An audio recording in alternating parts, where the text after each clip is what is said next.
At the bay. Very early morning. The sun was not yet risen, and the whole of Crescent Bay was hidden under a white sea mist. The big bush-covered hills at the back were smothered. You could not see where they ended, and the paddocks and bungalows began. The sandy road was gone, and the paddocks and bungalows the other side of it. There were no white dunes covered with reddish grass beyond them. There was nothing to mark which was beach and where was the sea. A heavy dew had fallen. The grass was blue. Big drops hung on the bushes and just did not fall. The silvery, fluffy toy was limp on its long stalks, and all the marigolds and the pinks in the bungalow gardens were bowed to the earth with wetness. Drenched were the cold fuchsias. Round pearls of dew lay on the flat nasturtium leaves. It looked as though the sea had beaten up softly in the darkness, as though one immense wave had come rippling how far. Perhaps if you had waked in the middle of the night, you might have seen a big fish flicking in at the window and gone again. Aha! Sounded the sleepy sea, and from the bush there came the sound of little streams flowing, quickly, lightly, lapping between the smooth stones, gushing into ferny basins and out again, and there was the splashing of big drops on large leaves. And something else. What was it? A faint stirring and shaking, the snapping of a twig, and then such silence that it seemed someone was listening. Round the corner of Crescent Bay, between the piled-up masses of broken rock, a flock of sheep came pattering. They were huddled together, a small, tossing, woolly mass, and their thin, stick-like legs trotted along quickly as if the cold and the quiet had frightened them. Behind them, an old sheepdog, his soaking paws covered with sand, ran along with his nose to the ground, but carelessly, as if thinking of something else. And then, in the rocky gateway, the shepherd himself appeared. He was a lean, upright old man, in a frieze coat that was covered in a web of tiny drops, velvet trousers tied under the knee, and a wide awake with a folded blue handkerchief round the brim. One hand was crammed into his belt, the other grasped a beautifully smooth yellow stick, and he walked, taking his time. He kept up a very soft light whistling, an airy, far-away fluting that sounded mournful and tender. The old dog cut an ancient caper or two, and then drew up sharp, ashamed of his levity, and walked a few dignified paces by his master's side. The sheep ran forward in little pattering rushes. They began to bleat, and ghostly flocks and herds answered them from under the sea. Ba! Ba! For a time they seemed to be always on the same piece of ground. There ahead was stretched the sandy road with shallow puddles. The same soaking bushes showed on either side of the same shadowy palings. Then something immense came into view, an enormous shock-haired giant with his arms stretched out. It was the big gum tree outside Mrs. Stubbs' shop. And as they passed by, there was a strong whiff of eucalyptus, and now big spots of light gleamed in the mist. The shepherd stopped whistling. He rubbed his red nose and wet beard on his wet sleeve, and screwing up his eyes, glanced in the direction of the sea. The sun was rising. It was marvellous how quickly the mist thinned, sped away, dissolved from the shallow plain, rolled up from the bush, and was gone, as if in a hurry to escape. Big twists and curls jostled and shouldered each other as the silvery beams broadened. The far-away sky, a bright pure blue, was reflected in the puddles, and the drops, swimming along the telegraph poles, flashed into points of light. Now the leaping, glittering sea was so bright it made one's eyes ache to look at it. The shepherd drew a pipe, the bowl as small as an acorn, out of his breast pocket, fumbled for a chunk of speckled tobacco, pared off a few shavings, and stuffed the bowl. He was a grave, fine-looking man. As he lit up and the blue smoke wreathed his head, the dog, watching, looked proud of him. Ba! Ba! The sheep spread out into the fan. They were just clear of the summer colony before the first sleeper turned over and lifted a drowsy head. Their cry sounded in the dreams of little children, who lifted their arms to drag down, to cuddle the darling little woolly lambs of sleep. Then the first inhabitant appeared. It was the Burnells' cat Florrie, sitting on the gatepost, far too early as usual, looking for their milk girl. When she saw the old sheepdog, she sprang up quickly, arched her back, drew in her tabby head, and seemed to give a little fastidious shiver. "Ah, what a coarse, revolting creature," said Florrie. But the old sheepdog, not looking up, waggled past, flinging out his legs from side to side. Only one of his ears twitched to prove that he saw, and thought her a silly young female. The breeze of morning light lifted in the bush, and the smell of leaves and wet black earth mingled with the sharp smell of the sea. Myriads of birds were singing. A goldfinch flew over the shepherd's head, and perching on top of the tip-top of spray, it turned to the sun, ruffling its small breast feathers. And now they had passed the fisherman's hut, past the charred-looking little where Layla, the milk girl, lived with her old gran. The sheep strayed over a yellow swamp, and Wag, the sheepdog, paddled after, rounded them up, and headed them for the steeper, narrower, rocky pass that led out to Crescent Bay and towards the Daylight Cove. "Bah! Bah!" Faint the cry came as they rocked along the fast-drying road. The shepherd put away his pipe, dropping it into his breast pocket so that the little bowl hung over. And straightway the soft, airy whistling began again. Wag ran out along a ledge of rock after something that smelled, and ran back again, disgusted. Then, pushing, nudging, hurrying, the sheep rounded the bend, and the shepherd followed after out of sight. A few moments later, the back door of one of the bungalows opened, and a figure in a broad striped bathing suit flung down the paddock, cleared the stile, rushed through the tussock grass into the hollow, staggered up the sandy hillock, and raced for dear life over the big porous stones, over the cold wet pebbles, onto the hard sand that gleamed like oil. Splish-splosh, splish-splosh, the water bubbled round his legs as Stanley Burnell waded out exultingly. The first man in as usual, he'd beaten them all again, and he swooped down to souse his head and neck. "Hail, brother, hail, all hail, thou mighty one," a velvety bass voice came booming over the water. "Great Scott, damnation take it." Stanley lifted up to see a dark head bobbing far out and an arm lifted. It was Jonathan Trout, there before him. "Glorious morning," sang the voice. "Yes, very fine," said Stanley briefly. Why the dickens didn't the fellow stick to his part of the sea? Why should he come barging over to this exact spot? Stanley gave a kick, a lunge, and struck out, swimming overarm. But Jonathan was a match for him. Up he came, his black hair sleek on his forehead, his short beard sleek. "I had an extraordinary dream last night," he shouted. What was the matter with this man? This mania for conversation irritated Stanley beyond words, and it was always the same. Always there's some piffle about a dream he'd had, or some cranky idea he'd got hold of, or some rot he'd been reading. Stanley turned over on his back and kicked with his legs till he was a living waterspout. But even then, I dreamed I was hanging over a terrifically high cliff, shouting to someone below. You would be, thought Stanley. He could stick no more of it. He stopped, splashing. "Look here, Trout," he said. "I'm in rather a hurry this morning."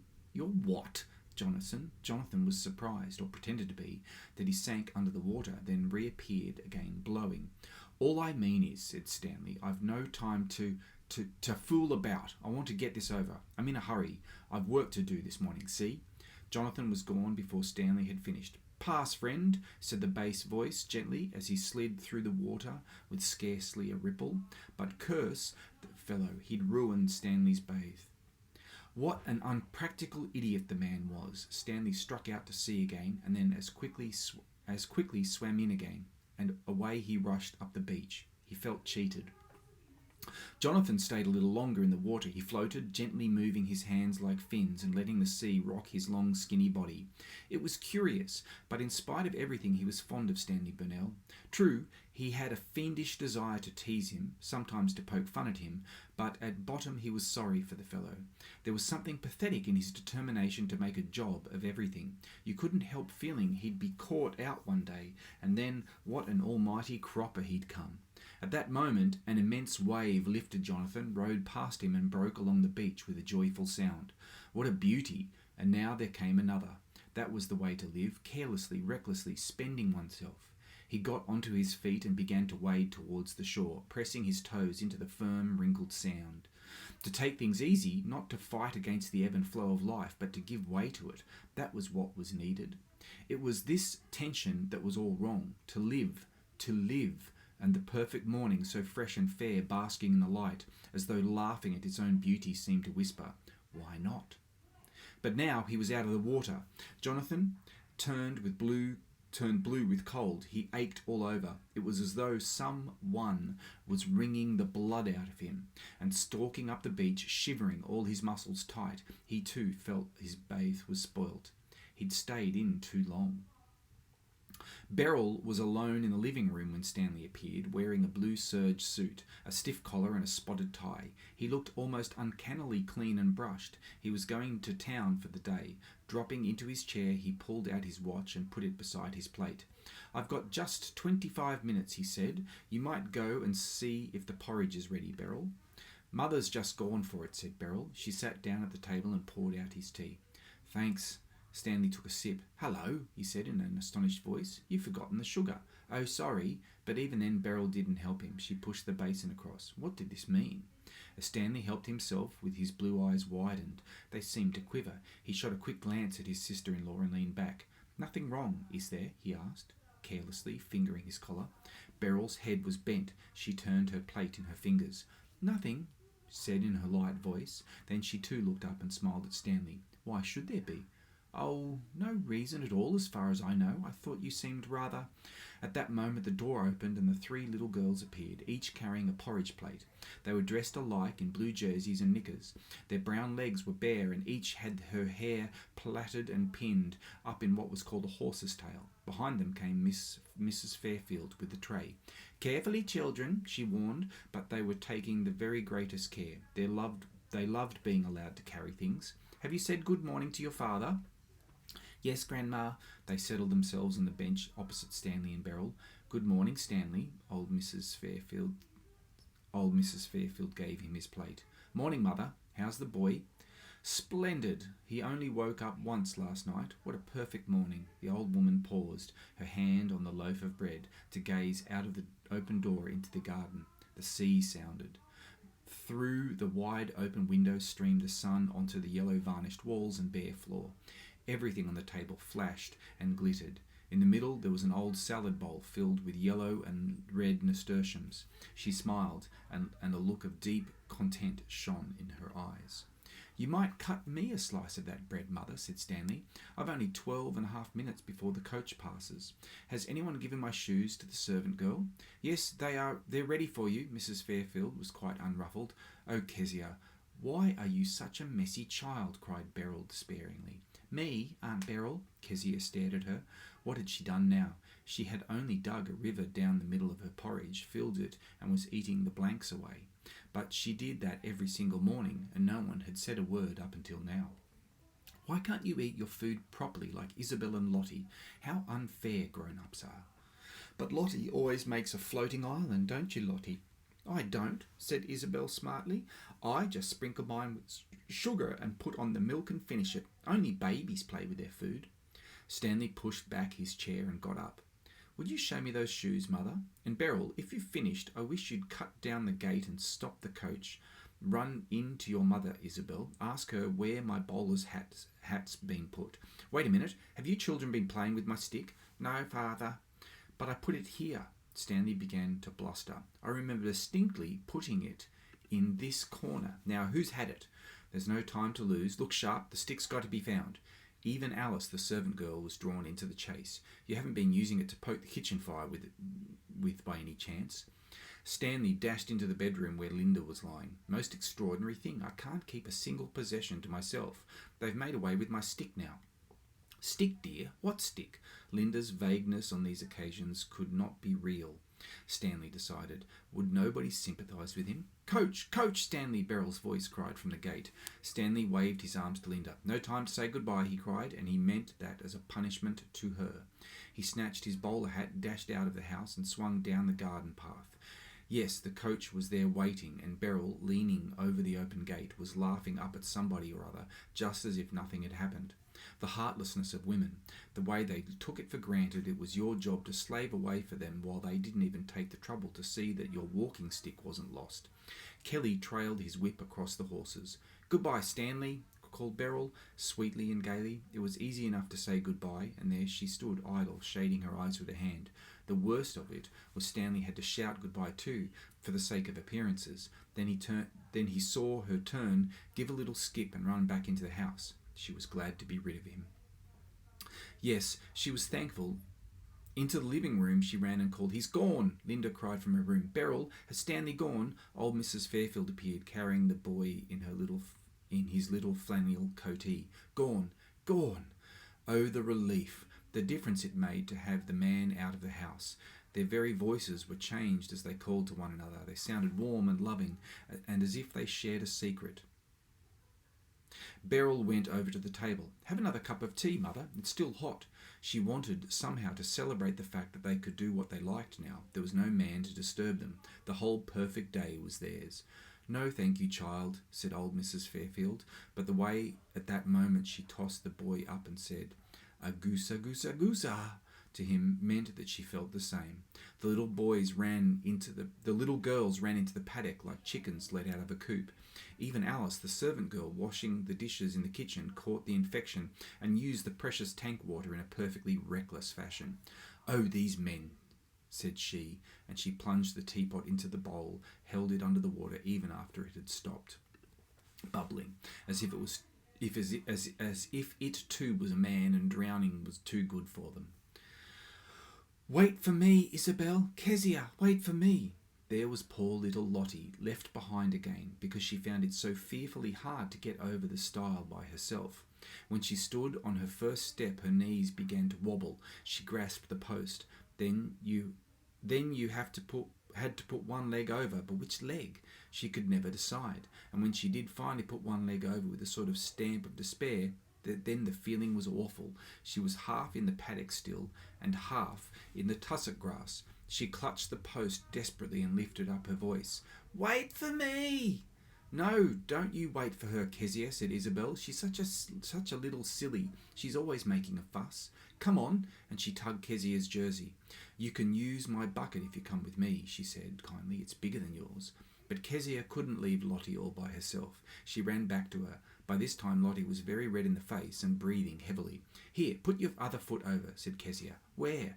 Lottie looked down at Kezia as if from a mountain height.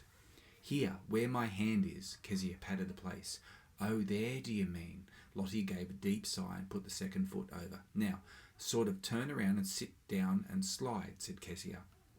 "But there's nothing to sit down on," Kezia said Lottie. She managed it at last, and once it was over she shook herself and began to beam. "I'm getting better at climbing over stiles, aren't I, Kezia?"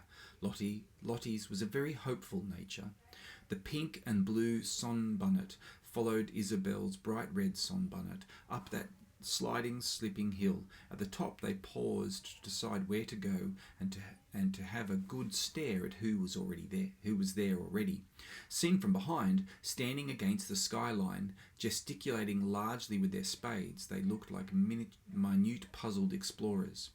The whole family of Samuel Josephs was there already with their lady help, who sat on a camp stool and kept order with a whistle that she wore tied around her neck, and a small cane with which she directed operations. The Samuel Josephs never played by themselves or managed their own game. If they did, it ended in the boys pouring water down the girls' necks, or the girls trying to put little black crabs into the boys' pockets.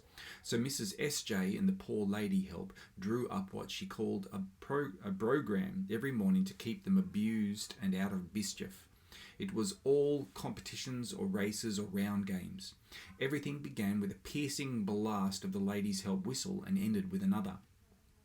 There were even prizes, large, rather dirty paper parcels which the lady help, with a sour little smile, drew out of a bulging string kit. The Samuel Josephs fought fearfully for the prizes. They cheated and pinched one another's arms. They were all expert pinchers. The only time the Burnell children ever played with them, Kezia had got a prize, and when she undid 3 bits of paper, she found a very small rusty button hook. She couldn't understand why they made such a fuss.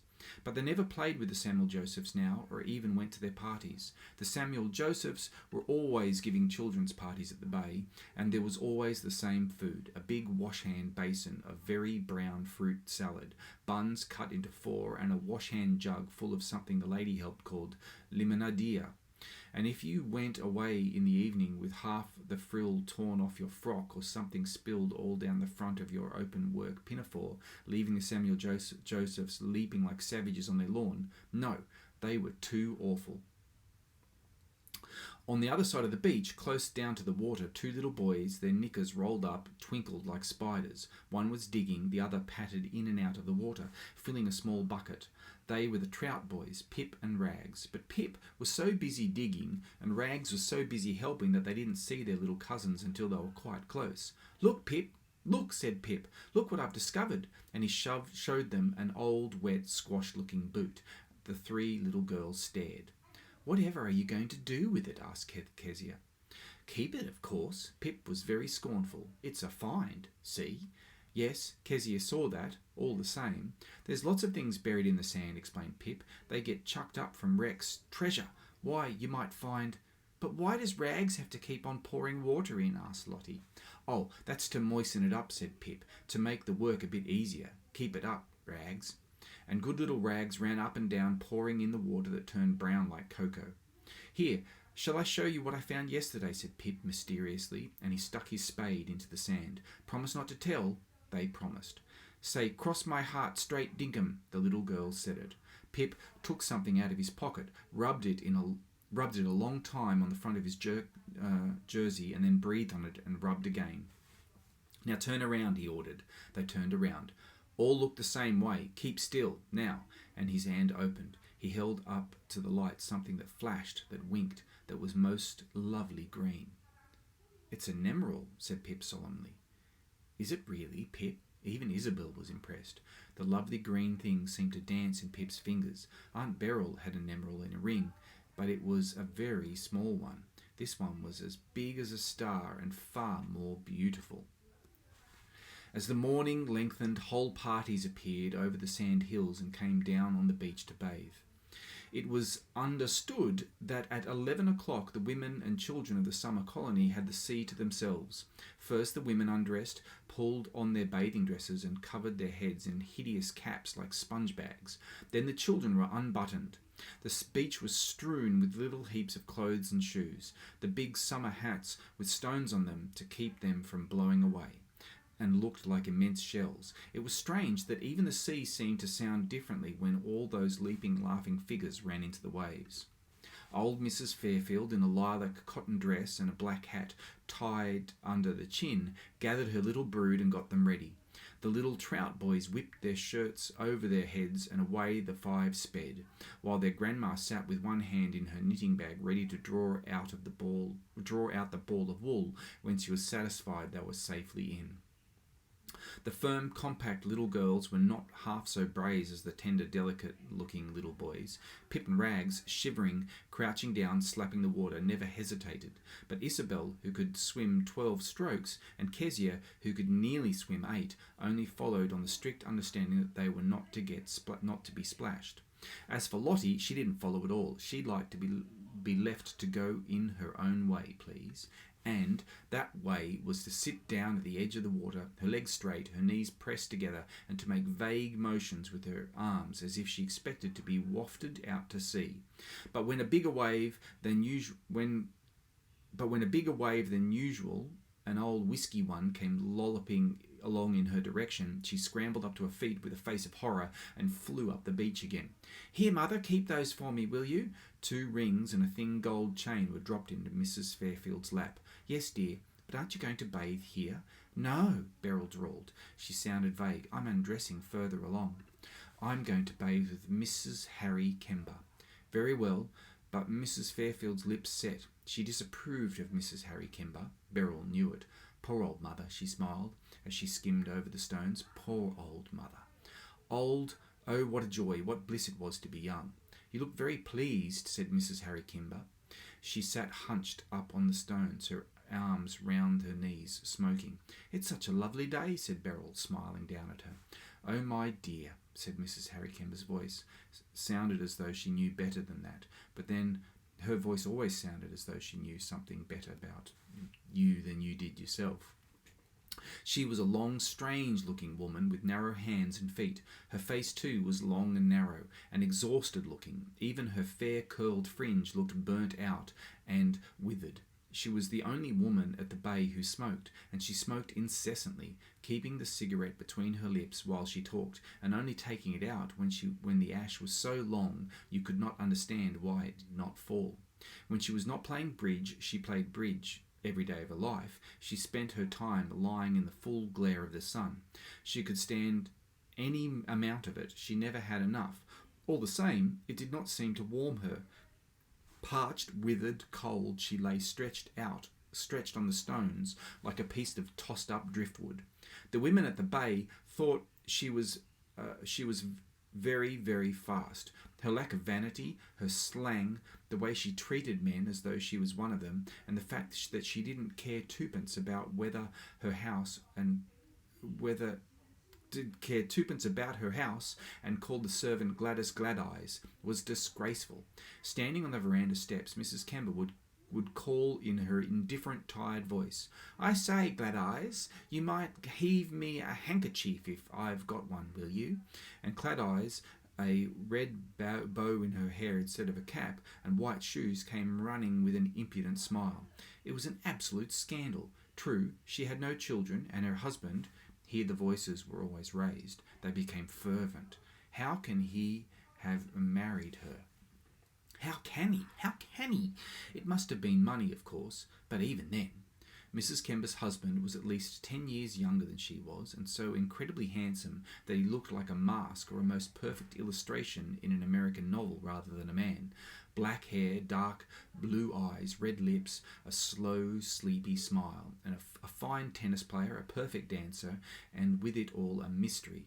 Harry Kember was like a man walking in his sleep. Men couldn't stand him. They couldn't get a word out of the chap. He ignored his wife just as she ignored him. How did he live? Of course, there were stories, but such stories. They simply couldn't be told. The women he'd been with, the places he'd been seen in, but nothing was ever certain, nothing definite. Some of the women at the bay privately thought he'd commit a murder one day. Yes, even while they talked to Mrs. Kember and took in the awful concoction she was wearing, they saw her stretched as she lay on the beach, but cold, bloody and still, with a cigarette stuck in the corner of her mouth.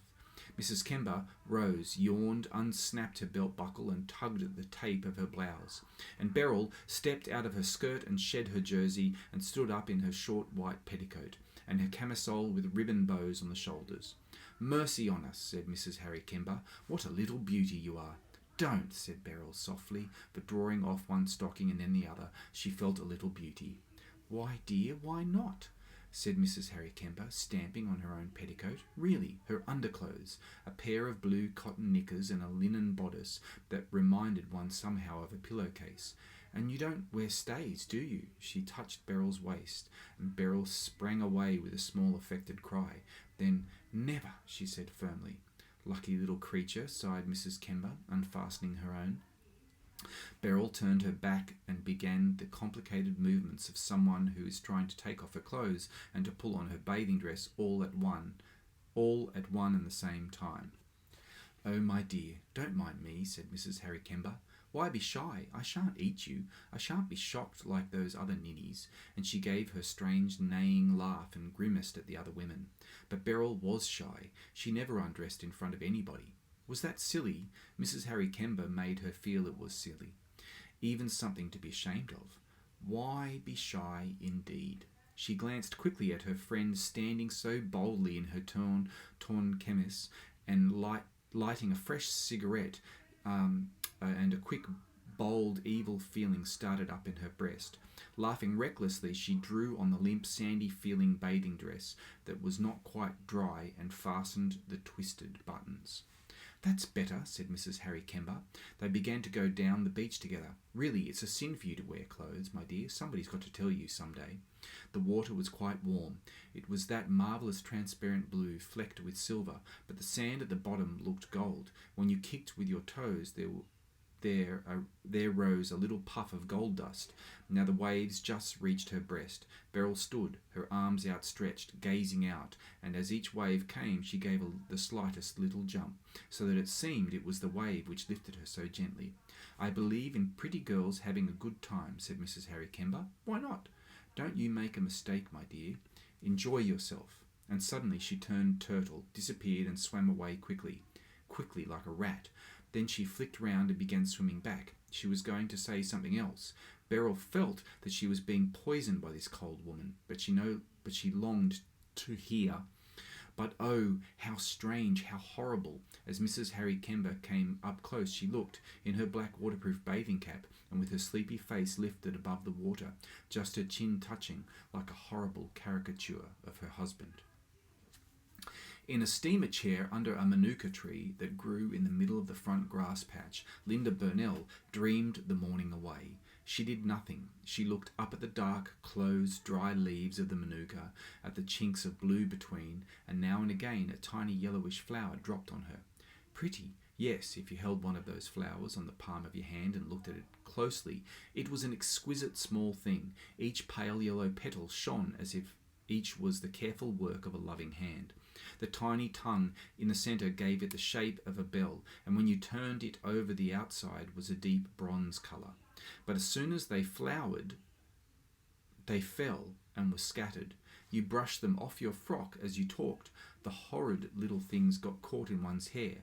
Why, then, flower at all? Who takes the trouble or the joy to make all these things that are wasted? Wasted. It was uncanny. On the grass beside her, lying between two pillows, was the boy, sound asleep. He lay, his head turned away from his mother. His fine dark hair looked more like a shadow than like real hair, but his ear was a bright, deep coral. Linda clasped her hands above her head and crossed her feet. It was very pleasant to know that all these bungalows were empty, that everybody was down on the beach, out of sight, out of hearing. She had the garden to herself. She was alone. Dazzling white the picotees shone. The golden-eyed marigold glittered. The nasturtiums wreathed the veranda poles in green and gold flame. If only one had time to look at these flowers long enough, time to get over the sense of novelty and strangeness, time to know them. But as soon as one paused to part the petals, to discover the underside of the leaf, along came life, and one was swept away. And, lying in her cane chair, Linda felt so light. She felt like a leaf. Along came life like a wind, and she was seized and shaken. She had to go. Oh dear, would it always be so? Was there no escape? Now she sat on the veranda of their Tasmanian home, leaning against her father's knee, and he promised, "As soon as you and I are old enough, Linny, we'll cut off somewhere, we'll escape, 2 boys together. I have a fancy I'd like to sail up a river to China." Linda saw that river, very wide, covered with little rafts and boats. She saw the yellow hats of the boatmen, and she heard their high, thin voices as they called, "Yes, Papa." But just then a very broad young man with bright ginger hair walked slowly past their house, and slowly, solemnly even, uncovered. Linda's father pulled her ear teasingly in the way he had. "Linny's beau," he whispered. "Oh, Papa, fancy being married to Stanley Burnell." Well, she was married to him, and what was more, she loved him. Not the Stanley whom everyone saw, not the everyday one, but a timid, sensitive, innocent Stanley who knelt down every night to say his prayers, and who longed to be good. Stanley was simple. If he believed in people, as he believed in her, for instance, it was with his whole heart. He could not be disloyal. He could not tell a lie. And how terribly he suffered if he thought anyone, was not being dead straight, dead sincere with him. "This is too subtle for me." He flung out the words, but his open, quivering, distraught look was like the look of a trapped beast. But the trouble was, here Linda felt almost inclined to laugh, though heaven knows it was no laughing matter. She saw her Stanley so seldom. There were glimpses, moments, breathing spaces of calm, but all the rest of the time it was like living in a house that couldn't be cured of the habit of catching on fire, on a ship that got wrecked every day. And it was always Stanley who was in the thick of the danger. Her whole time was spent in rescuing him and restoring him and calming him down and listening to his story. And what was left of her time was spent in the dread of having children. Linda frowned. She sat up quickly in her steamer chair and clasped her ankles. Yes, that was her real grudge against life. That was what she could not understand. That was the question she asked and listened in vain for the answer. It was all very well to say it was the common lot of women to bear children. It wasn't true. She, for one, could prove that wrong. She was broken, made weak, her courage was gone through childbearing, and what made it doubly hard to bear was she did not love her children. It was useless pretending. Even if she had the strength, she never would have nursed and played with the little girls. No, it was as though a cold breath had chilled her through and through on each of those awful journeys. She had no warmth left to give them. As to the boy, well, thank heaven her mother had taken him. He was mother's or Beryl's or anybody's who wanted him. She had hardly held him in her arms. She was so indifferent about him that as he lay there, Linda glanced down. The boy had turned over. He lay facing her, and he was no longer asleep. His dark baby eyes were open. He looked as though he was peeping at his mother, and suddenly his face dimpled. It broke into a wide, toothless smile, a perfect beam, no less. "I'm here," that happy smile seemed to say. "Why don't you like me?" There was something so quaint, so unexpected about that smile that Linda smiled herself, but she checked herself and said to the boy coldly, "I don't like babies." "Don't like babies?" The boy couldn't believe her. "Don't like me?" He waved his arms foolishly at his mother. Linda dropped off her chair onto the grass. "Why do you keep smiling?" she said severely. "If you knew what I was thinking about, you wouldn't." But he only squeezed up his eyes slyly and rolled his head on the pillow. He didn't believe a word she said. "We know all about that," smiled the boy. Linda was so astonished at the confidence of this little creature. "Ah, no, be sincere." That was not what she felt. It was something far different. It was something so new, so the tears danced in her eyes. She breathed in a small whisper to the boy, "Hello, my funny." But by now the boy had forgotten his mother. He was serious again. Something pink, something soft waved in front of him. He made a grab at it and it immediately disappeared. But when he lay back, another, like the first, appeared. This time he determined to catch it. He made a tremendous effort and rolled right over. The tide was out. The beach was deserted. Lazily flopped the warm sea. The sun beat down hot and fiery on the fine sand, baking the grey and blue and black and white veined pebbles. It sucked up the little drop of water that lay in the hollow of the curved shells. It bleached the pink convolvulus that threaded through and through the sand hills. Nothing seemed to move but the small sand hoppers. Pit, pit, pit. They were never still. Over there on the weed-hung rocks that looked at the low tide like shaggy beasts come down to the water to drink, the sunlight seemed to spin like a silver coin dropped into each of the small rock pools. They danced and quivered, and minute ripples laved the porous shores. Looking down, bending over, each pool was like a lake with pink and blue houses clustered on the shores. And oh, the vast mountainous country behind those houses, the ravines, the passes, the dangerous creeks and fearful tracks that led to the water's edge. Underneath waved the sea forest, pink thread-like trees, velvet anemones, and orange berry-spotted weeds.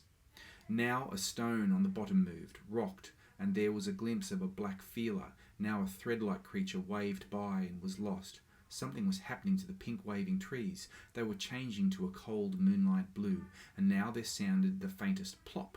Who made that sound? What was going on down there? And how strong, how damp the seaweed smelt in the hot sun. The green blinds were drawn in the bungalow of the summer colony. Over the verandas, prone on the paddock, flung over the fences, there were exhausted-looking bathing dresses and rough striped towels. Each back window seemed to have a pair of sand shoes on the sill and some lumps of rock or a bucket or a collection of plover shells. The bush quivered in a haze of heat. The sandy road was empty except for the trout's dog Snooker, who lay stretched in the very middle of it. His blue eye was turned up. His legs stuck out stiffly, and he gave an occasional desperate-sounding puff, as much to say he had decided to make an end of it and was only waiting for some kind of cart to come along. "What are you looking at, my grandma? Why do you keep stopping and sort of staring at the wall?" Kezia and her grandmother were taking their siesta together. The little girl, wearing her only short drawers and her under bodice, her arms and legs bare, lay on one of the puffed-up pillows of her grandmother's bed, and the old woman, in a white ruffled dressing gown, sat in a rocker at the window, with a long piece of pink knitting in her lap. This room that they had shared, like the other rooms of the bungalow, was of light varnished wood, and the floor was bare. The furniture was of the shabbiest, the simplest. The dressing table, for instance, was a packing case in a sprigged muslin petticoat, and the mirror above was very strange. It was as though a little piece of forked lightning was imprisoned in it. On the table there stood a jar of sea pinks, pressed so tightly together they looked more like a velvet pincushion, and a special shell which Kezia had given to her grandma for a pin tray, and another, even more special, which she had thought would make a very nice place for a watch to curl up in. "Tell me, Grandma," seized Kezia. The old woman sighed, whipped the wool twice round her thumb, and drew the bone needle through. She was casting on. "I was thinking of your Uncle William, darling," she said quietly. "My Australian Uncle William," said Kezia. She had another. "Yes, of course. The one I never saw. That was the one. Well, what happened to him?" Kezia knew perfectly well, but she wanted to be told again. "He went to the mines and he got sunstroke there and died," said old Mrs. Fairfield. Kezia blinked and considered the picture again. A little man fallen over like a tin soldier by the side of a big black hole. "Does it make you sad to think about him, Grandma?" She hated her grandma to be sad. It was the old woman's turn to consider. Did it make her sad? To look back, to stare down the years as Kezia had seen her doing, to look after them as a woman does, long after they were out of sight. Did it make her sad? No, life was like that. No, Kezia. "But why?" asked Kezia. She lifted one bare arm and began to draw things in the air. "Why did Uncle William have to die? He wasn't old." Mrs. Fairfield began counting the stitches in threes. "It just happened," she said in an absorbed voice. "Does everybody have to die?" asked Kezia. "Everybody." "Me?" Kezia sounded fearfully incredulous. "Some day, my darling." "But Grandma," Kezia waved her left leg and waggled her toes. They felt sandy.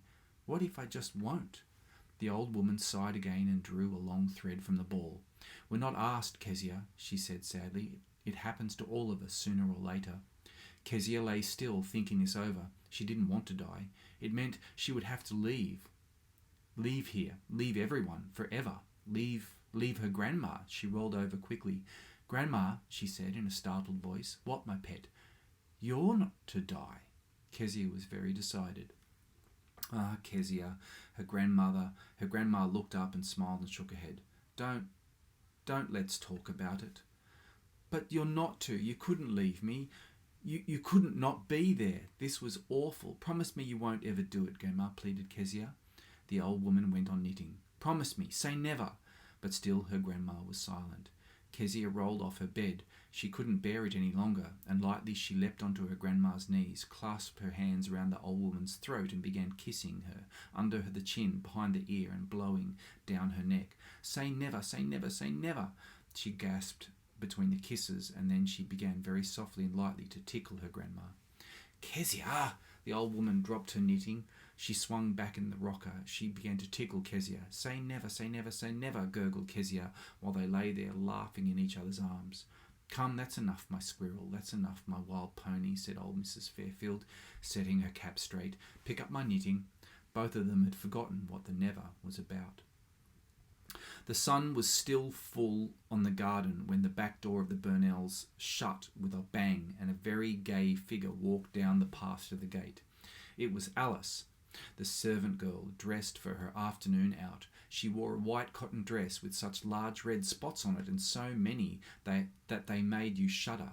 White shoes and a leghorn turned up under the brim with poppies. Of course she wore gloves, white ones, stained at the fastenings with iron mould, and in one hand she carried a very dash-looking sunshade which she referred to as her persial. Beryl, sitting in the window, fanning her freshly washed hair, thought she had never seen such a guy. If Alice had only blacked her face with a piece of cork before she started out, the picture would have been complete. But where did a girl like that go in a place like this? The heart-shaped Fijian fan belt beat scored scornfully at that lovely bright mane. She supposed Alice had picked up some horrible common larrikin, and they'd go off into the bush together. Pity to have made herself so conspicuous. They'd have hard work to hide with Alice in that rig-out. But no, Beryl was unfair. Alice was going to tea with Mrs. Stubbs, who'd sent her an invite by the little boy who called for orders. She had taken ever such a liking to Mrs. Stubbs ever since that first time she went to the shop to get something for her mosquitoes. Dear heart, Mrs. Stubbs had clapped her hand to her side. I'd never seen anyone so eaten. You might have been attacked by cannibals. Alice did wish there'd been a bit of life on the road, though. Made her feel so queer having nobody behind her. Made her feel all weak in the spine. She couldn't believe that someone wasn't watching her, and yet it was silly to turn around. It gave you away. She pulled up her gloves, hummed to herself, and said to the distant gum tree, "Shan't be long now." And that was hardly company. Mrs. Stubbs' shop was perched on a little hillock just off the road. It had two big windows for eyes, a broad veranda for a hat, and the sign on the roof, scrawled Mrs. Stubbs, was like a little card stuck rakishly in the hat crown. On the veranda there hung a long string of bathing dresses, clinging together as though they'd just been rescued from the sea rather than waiting to go in. And besides them there hung a cluster of sand shoes so extraordinarily mixed that to get at one pair you had to tear apart and forcibly separate at least 50. Even then it was the rarest thing to find the left that belonged to the right. So many people had lost patience and gone off with one shoe that fitted and one that was a little too big. Mrs. Stubbs prided herself on keeping something of everything. The two windows, arranged in the form of precarious pyramids, were crammed so tight, piled so high, that it seemed only a conjurer could prevent them from toppling over. In the left-hand corner of one window, glued to the pane by 4 gelatin lozenges, there had been from time immemorial a notice: lost, handsome gold brooch, solid gold, on or near beach, reward offered. Alice pressed open the door. The bell jangled, the red serge curtains parted, and Mrs. Stubbs appeared. With her broad smile and a long bacon knife in her hand, she looked like a friendly brigand. Alice was welcomed so warmly that she found it quite difficult to keep up her manners. They consisted of persistent little coughs and hems, pulls at her gloves, tweaks at her skirt, and a curious difficulty in seeing what was set before her or understanding what was said.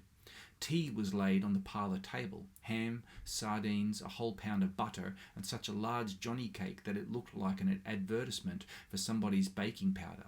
But the Primus stove roared so loudly that it was useless to try and talk above it. Alice sat down on the edge of the basket chair while Mrs. Stubbs pumped the stove still higher. Suddenly Mrs. Stubbs whipped the cushion off a chair and disclosed a large brown paper parcel. "I've just had some new photos taken, my dear," she shouted cheerfully to Alice. "Tell me what you think of them." In a very dainty, refined way, Alice wet her finger and put the tissues back from the first one. Life, how many there were! There were 3 dozing at least, and she held it up to the light. Mrs. Stubbs sat in an armchair, leaning very much to one side. There was a look of mild astonishment on her large face, and there might be, for though the armchair stood on a carpet, to the left of it, miraculously skirting the carpet border, there was a dashing waterfall. On her right stood a Grecian pillar with a giant fern tree on either side of it, and in the background towered a gaunt mountain, pale with snow. "It is a nice style, isn't it?" shouted Mrs. Stubbs, and Alice had just screamed "sweetly" when the roaring Primus stove died down, fizzled out, ceased, and she said "pretty" in a silence that was frightening. "Draw up your chair, my dear," said Mrs. Stubbs, beginning to pour out. "Yes," she said thoughtfully as she handed the tea, "but I don't care about the size. I'm having an enlargement. All very well for Christmas cards, but I never was the one for small photos myself. You get no comfort out of them. To say the truth, I find them disheartening." Alice quite saw what she meant. "Size," said Mrs. Stubbs. "Give me size. That was what my poor dear husband was always saying. He couldn't stand anything small. Gave him the creeps. And strange as it may seem, my dear," here Mrs. Stubbs creaked and seemed to expand herself at the memory, "it was Dopesy that carried him off at the last. Many's the time they draw 1.5 pints from I'm in the hospital. It seemed like a judgment." Alice burned to know exactly what it was that was drawn from him, she ventured. "I suppose it was water." But Mrs. Stubbs fixed Alice with her eyes and replied meaningly, "It was liquid, my dear, liquid." Alice jumped away from the word like a cat and came back to it, nosing and wary. "That's him," said Mrs. Stubbs as she pointed dramatically to the life-size head and shoulders of a burly man with a dead white rose in the buttonhole of his coat, and made you think of a curl of cold muttoning fat. Just below, in silver letters on a red cardboard ground, were the words, "Be not afraid, it is I." "It is ever such a fine face," said Alice faintly. The pale blue bow on the top of Mrs. Stubbs' fair frizzly hair quivered. She arched her plump neck. What a neck she had! It was bright pink where it began, and then it changed to warm apricot, and at that faded to the colour of a brown egg, and then to a deep creamy. All the same, my dear," she said surprisingly. "Freedom's best." Her soft, fat chuckle sounded like a purr. "Freedom's best," said Mrs. Stubbs again. "Freedom." Alice gave a loud, silly little titter. She felt awkward. Her mind flew back to her own kitchen. Ever so queer. She wanted to be back in it again. A strange company assembled in the Burnells' wash-house after tea. Round the table there sat a bull, a rooster, a donkey that kept forgetting it was a donkey, a sheep and a bee. The wash-house was the perfect place for such a meeting because they could make as much noise as they liked and nobody ever interrupted. It was a small tin shed standing apart from the bungalow. Against the wall there was a deep trough, and in the corner a copper with a basket of clothes pegs on top of it. The little window, spun over with cobwebs, had a piece of candle and a mousetrap on the dusty sill. There were clotheslines crisscrossed overhead, and hanging from a peg on the wall was a huge rusty horseshoe. The table was in the middle with a form at either side. "That you can't be a bee, Kezia. A bee's not an animal, it's an insect." "Oh, but I do want to be a bee frightfully," wailed Kezia. "A tiny bee, all yellow, furry, with striped legs." She drew her legs up under her and leaned over the table. She felt she was a bee. "An insect must be an animal," she said stoutly. "It makes a noise. It's not like a fish." I'm a bull," cried Pip, and he gave such a tremendous bellow. How did he make that noise? That Lottie looked quite alarmed. "I'll be a sheep," said little Rags. "A whole lot of sheep went past this morning." "How do you know?" "Dad heard them. Baa!" He sounded like a little lamb that trots behind and seems to wait to be carried. "Cock-a-doodle-doo!" shrilled Isabel. With her red cheeks and bright eyes she looked like a rooster. "What'll I be?" Lottie asked everybody, and sat there smiling, waiting for them to decide for her. It had to be an easy one. "Be a donkey, Lottie." It was Kezia's suggestion. "Hee-haw! You can't forget that." "Hee-haw!" said Lottie solemnly. "When do I have to say it?" I'll explain," said the bull. It was he who had the cards. He waved them round his head. "All be quiet, all listen." And he waited for them. "Look here, Lottie," he turned up a card. "It's got 2 spots on it, see? Now if you put that card in the middle and somebody else has one with 2 spots as well, you say hee-haw and the card's yours." "Mine?" Lottie was round-eyed. "To keep?" "No, silly, just for the game, see? Just while we're playing." The bull was very cross with her. "Oh, Lottie, you are silly," said the proud rooster. Lottie looked at both of them. Then she hung her head. Her lip quivered. "I don't want to play," she whispered. The others glanced at one another like conspirators. All of them knew what that meant. She would go away and be discovered somewhere standing with a pinny thrown over her head in a corner against a wall or even behind a chair. "Yes, you do, Lottie. It's quite easy," said Kezia. And Isabel, repentant, said exactly like a grown-up, "Watch me, Lottie, and you'll soon learn." "Cheer up, Lot," said Pip. "There, I know what I'll do. I'll give you the first one. It's mine, really, but I'll give it to you. Here you are," and he slammed the card down in front of Lottie. Lottie revived at that, but now she was in another difficulty. "I haven't got a hanky," she said. "I want one badly too." "Here, Lottie, you can use mine." Rags dipped into his sailor blouse and brought up a very wet-looking one, knotted together. "Be very careful," he warned her. "Only use that corner. Don't undo it. I've got a little starfish inside it. I'm going to try and tame."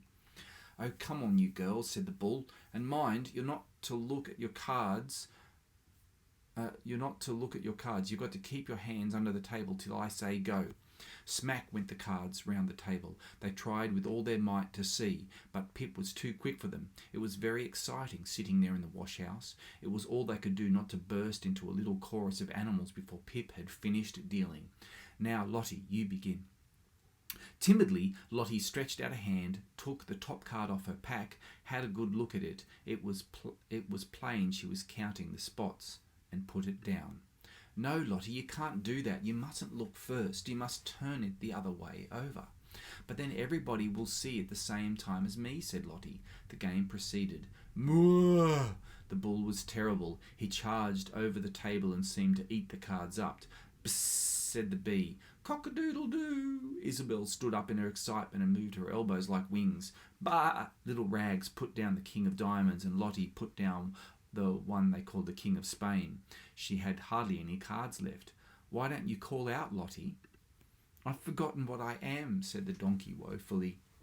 "Well, change. Be a dog instead. Bow wow." "And oh yes, that's much easier."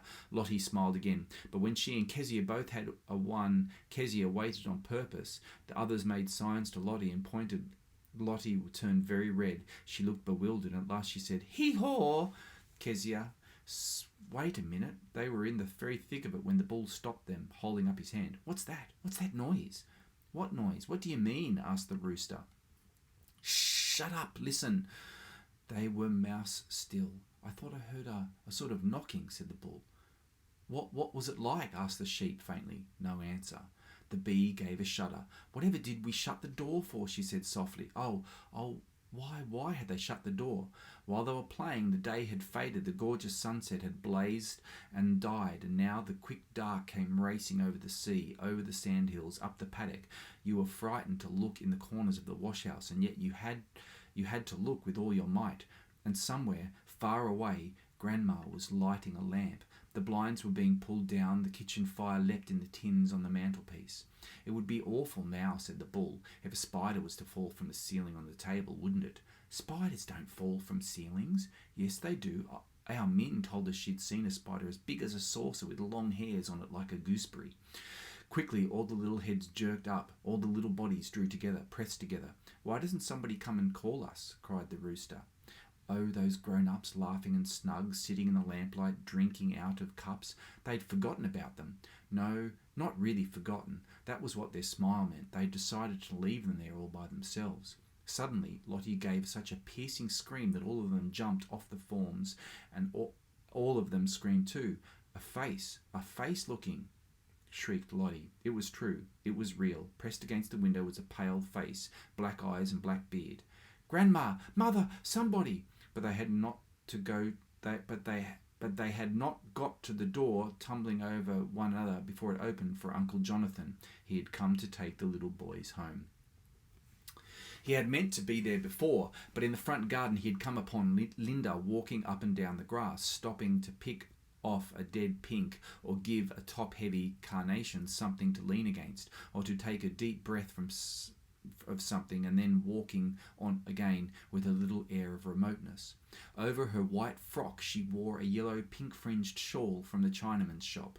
"Hello, Jonathan," called Linda, and Jonathan whipped off his shabby Panama, pressed it against his breast, dropped on one knee and kissed Linda's hand. Greeting, my fair one. Greeting, my celestial peach blossom, boomed the bass voice gently. Where are the other noble dames? Beryl's out playing bridge and mother's giving the boy his bath. Have you come to borrow something?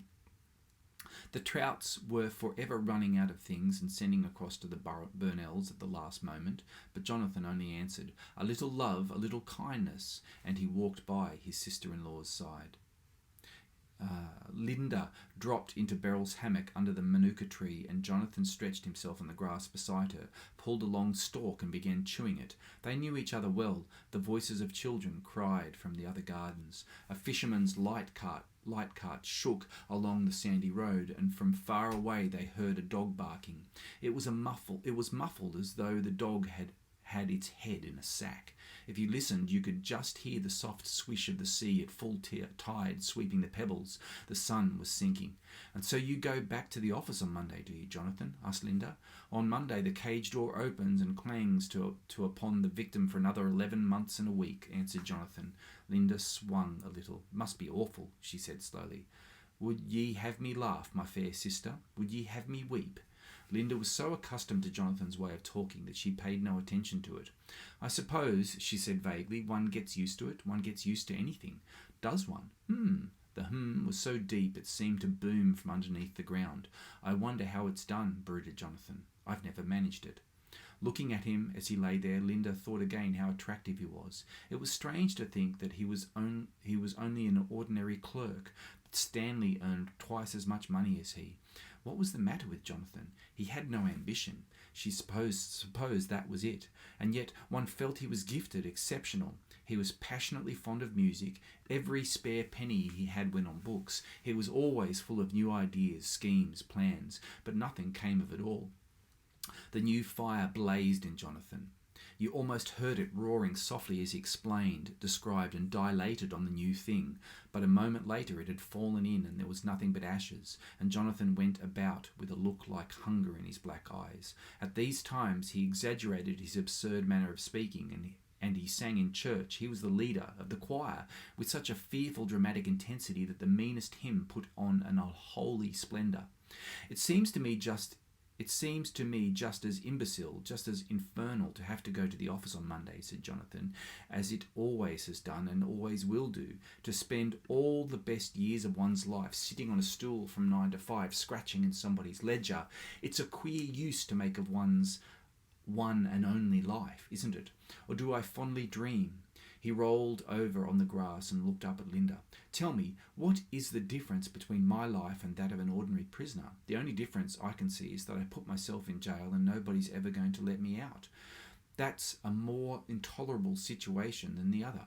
For if I'd been pushed in against my will, kicking even, once the door was locked, or at any rate in 5 years or so, I might have accepted the fact and begun to take interest in the flight of flies, or counting the warder's steps along the passage with a particular attention to variations of tread and so on. But as it is, I'm like an insect that's flown into a room of its own accord. I dash against the walls, dash against the windows, flop against the ceiling, do everything on God's earth, in fact, except fly out again. And all the while I'm thinking, like that moth or that butterfly or whatever it is, the shortness of life, the shortness of life. I've only one night or one day, and there's this vast, dangerous garden waiting out there to be undiscovered and unexplored. But if you feel like that, why?" began Linda. "Ah," cried Jonathan, that "ah" was somehow almost exultant. "There you have me. Why? Why indeed? There's the maddening, mysterious question. Why don't I fly out again? There's the window, or the door, or whatever it was that I came in by. It's not hopelessly shut, is it? Why don't I find it and be off? Answer me that, little sister." But he gave her no time to answer. "I'm exactly like that insect again. For some reason," Jonathan paused between the words, "it's not allowed. It's forbidden. It's against the insect law to stop banging and flopping and crawling up the pane even for an instant. Why don't I leave the office? Why don't I seriously consider this moment, for instance, what it is that prevents me from leaving? It's not as though I'm tremendously tied. I've 2 boys to provide for, but after all, they're boys. I could cut off to sea or get a job job up country, or suddenly he smiled at Linda and said in a changed voice, as if he were confiding in a secret, "Weak, weak, no stamina, no anchor, no guiding principle, let us call it." But then the dark velvety voice rolled out, "Would ye hear the story, how it unfolds itself?" And they were silent. The sun had set. In the western sky there were great masses of crushed-up rose-coloured clouds. Broad beams of light shone through the clouds and beyond them as if they would cover the whole sky. Overhead the blue faded, it turned pale gold, and the bush outlined against it gleamed dark and brilliant like metal. Sometimes when those beams of light show in the sky they are very awful. They remind you that there sits Jehovah, the jealous God, the Almighty, whose eye is upon you, ever watchful, never weary. You remember that at his coming the whole earth will shake into one ruined graveyard. The cold, bright angels will drive you this way and that, and there will be no time to explain what could be explained so simply. But tonight, it seemed to Linda, there was something infinitely joyful and loving in those silver beams, and now no sound came from the sea. It breathed softly, as if it would draw that tender, joyful beauty into its own bosom. "It's all wrong, it's all wrong," came the shadowy voice of Jonathan. "It's not the scene, it's not the setting for 3 stools, 3 desks, 3 inkpots, and a wire blind." Linda knew that he would never change, but she said, "Is it too late, even now?" I'm old, intoned Jonathan. He bent towards her. He passed his hand over his head. Look, his black hair was speckled all over with silver, like the breast plumage of a black fowl. Linda was surprised. She had no idea that he was grey, and yet, as he stood up beside her and sighed and stretched, she saw him, for the first time, not resolute, not gallant, not careless, but touched already with age. He looked very tall on the darkening grass, and the thought crossed her mind, "He is like a weed." Jonathan stooped again and kissed her fingers. "Heaven reward thy sweet patience, lady mine," he murmured. "I must go seek those heirs to my fame and fortune." He was gone. Light shone in the windows of the bungalow. 2 square patches of gold fell upon the pinks and peaked marigolds. Florrie, the cat, came out onto the veranda and sat on the top step, her white paws close together, her tail curled round. She looked content, as though she had been waiting for this moment all day. "Thank goodness it's getting late," said Florrie. "Thank goodness the long day is over." Her greenage eyes opened. Presently there sounded the rumble of the coach, the crack of the Kellys' whip. It came near enough for one to hear the voices of the men from town, talking loudly together. It stopped at the Burnells' gate. Stanley was halfway up the path before he saw Linda. "Is that you, darling?" "Yes, Stanley." He leapt across the flower bed and seized her in his arms. She was enfolded in that familiar, eager, strong embrace. "Forgive me, my darling, forgive me," stammered Stanley as he put his hand under her chin and lifted her face to him. "Forgive you," smiled Linda, "but whatever for?" "Good God, you can't have forgotten," cried Stanley Burnell. "I've thought of nothing else all day. I've had the hell of a day. I made up my mind to dash out and telegraph, and then I thought the wire mightn't reach you before I did. But I've been in tortures, Linda." "But Stanley," said Linda, "what must I forgive you for?" "Linda," Stanley was very hurt. "Didn't you realise? You must have realised. I went away without saying goodbye to you this morning. I can't imagine how I can have done such a thing. My confounded temper, of course. But well," and he sighed and took her in his arms again, "I've suffered for it enough today." What's that you've got in your hand?" asked Linda. "New gloves? Let me see. Oh, just a cheap pair of wash leather ones," said Stanley humbly. "I noticed Belle was wearing some in the coach this morning, so as I was passing the shop I dashed in and got a pair myself. What are you smiling at? You don't think it was wrong of me, do you?" "On the contrary, darling," said Linda. "I think it was most sensible." She pulled at one of the large pale gloves on her own fingers and looked at her hand, turning it this way and that. She was still smiling. Stanley wanted to say, "I was thinking of you the whole time I bought them." It was true, but for some reason he couldn't say it. "Let's go in," said he. Why does one feel so different at night? Why is it so exciting to be awake when everyone else is asleep? Late. It is very late, and yet every moment you feel more and more wakeful, as though you were slowly, almost with every breath, waking up in a new wonderful life, wonderful, far more thrilling and exciting world than the daylight one.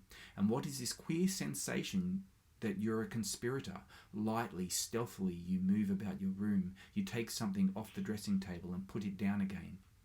without a sound, and everything, even the bedpost, knows you, responds, shares your secret.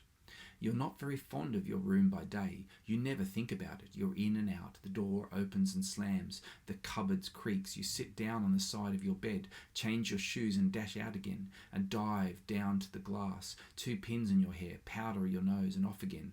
But now it's suddenly dear to you. It's a darling little funny room. It's yours. Oh, what a joy it is to own things. Mine. My own. My very own forever. Yes. Their lips met. No, of course, that had nothing to do with it. That was all nonsense and rubbish. But in spite of herself, Beryl saw so plainly 2 people standing in the middle of her room. Her arms were around his neck. He held her, and now he whispered, "My beauty, my little beauty." She jumped off her bed, ran over to the window and kneeled on the window seat with her elbows on the sill. But the beautiful night, the garden, every bush, every leaf, even the white palings, even the stars were conspirators too. So bright was the moon that the flowers were bright as by day, and the shadow of the nasturtiums, exquisite lily-like leaves and wide-open flowers, lay across the silvery veranda. The manuka tree, bent by the southerly winds, was like a bird on one leg, stretching out a wing. But when Beryl looked at the bush, it seemed to her the bush was sad. "We are dumb trees reaching up in the night, imploring we know not what," said the sorrowful bush. It is true, when you are by yourself and you think about life, it is always sad. All that excitement and so on has a way of suddenly leaving you, and it's as though, in the silence, somebody called your name, and you heard your name for the very first time. "Beryl? Yes, I'm here. I'm Beryl. Who wants me? Beryl, let me come." It is lonely living by oneself. Of course, there are relations, friends, heaps of them, but that's not what she means. She wants someone who will find the Beryl they none of them know, who will expect her to be that Beryl always. She wants a lover. "Take me away from all these other people, my love. Let us go far away. Let us live our life, all new, all ours. From the very beginning, let us make our fire. Let us sit down and to eat together. Let us have long talks at night."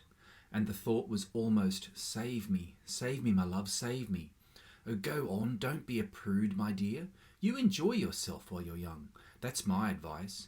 And a high rush of silly laughter joined Mrs. Harry Kember's loud, indifferent neigh. "You see, it's so frightfully difficult when you've nobody. You're so at the mercy of things. You can't just be rude, and you've always this horror of seeming inexperienced and stuffy like the other ninnies at the Bay. And it's fascinating to know you've power over people. Yes, that is fascinating. Oh, why doesn't he come soon? If I go on living here," thought Beryl, "anything may happen to me." "But how do you know he is coming at all?" mocked a small voice within her. But Beryl dismissed it. She couldn't be left. Other people, perhaps not she. It wasn't possible to think that Beryl Fairfield never married, that lovely, fascinating girl. "Do you remember Beryl Fairfield?" "Remember her? As if I could forget her. It was one summer at the Bay that I saw her. She was standing on the beach in a pink muslin frock, holding a big black straw hat. But it's years ago now. She's as lovely as ever, more so if anything." Beryl smiled, bit her lip, and gazed over the garden. As she gazed, she saw a man, leave the road, step along the paddock beside their palings, as if he was coming straight towards her. Her heart beat. Who was it? Who could it be? It couldn't be a burglar. Certainly not a burglar, for he was smoking and he strolled lightly. Beryl's heart leapt. It seemed to turn right over and then to stop. She recognised him. "Good evening, Miss Beryl," said the voice softly. "Good evening. Won't you come for a little walk?" it drawled. Come for a walk? At that time of night? "I couldn't. Everybody's in bed. Everybody's asleep." "Oh," said the voice lightly, and a whiff of sweet smoke reached her. "What does everybody matter? Do come. It's such a fine night. There's not a soul about." Beryl shook her head, but already something stirred in her. Something reared its head. The voice said, "Frightened?" it mocked. "Poor little girl." "Not in the least," said she, and as she spoke, that weak thing within her seemed to uncoil, to grow suddenly tremendously strong. She longed to go. And just as if this was quite understood by the other, the voice said, gently and softly, but finally, "Come along." Beryl stepped over her low window, crossed the veranda, ran down the grass to the gate. He was there before her. "That's right," breathed the voice, and it teased. "You're not frightened, are you? You're not frightened." She was. Now she was here, she was terrified, and it seemed to her everything was different. The moonlight stared and glittered, the shadows were like bars of iron. Her hand was taken. "Not in the least," she said lightly. "Why should I be?" Her hand was pulled gently, tugged. She held back. "No, I'm not coming any farther," she said, Beryl. "Oh, rot." Harry Kember didn't believe her. "Come along. We'll just go as far as that fuchsia bush. Come along." The fuchsia bush was tall. It fell over the fence in a shower. There was a little pit of darkness beneath. "No, really, I don't want to," said Beryl. For a moment, Harry Kember didn't answer. Then he came close to her, turned to her, smiled, and said quickly, "Don't be silly. Don't be silly." His smile was something she'd never seen before. Was he drunk? That bright, blind, terrifying smile froze her with horror. What was she doing? How had she got here? The stern garden asked her as the gate pushed open, and quick as a cat, Harry Kember came through and snatched her to him. "Cold little devil, cold little devil," said the hateful voice. But Beryl was strong. She slipped, ducked, wrenched free. "You are vile, vile," said she. "Then why in God's name did you come?" stammered Harry Kember. Nobody answered him. A cloud, small, serene, floated across the moon. In that moment of darkness the sea sounded deep, troubled. Then the cloud sailed away, and the sound of the sea was a vague murmur, as though it waked out of a dark dream. All was still.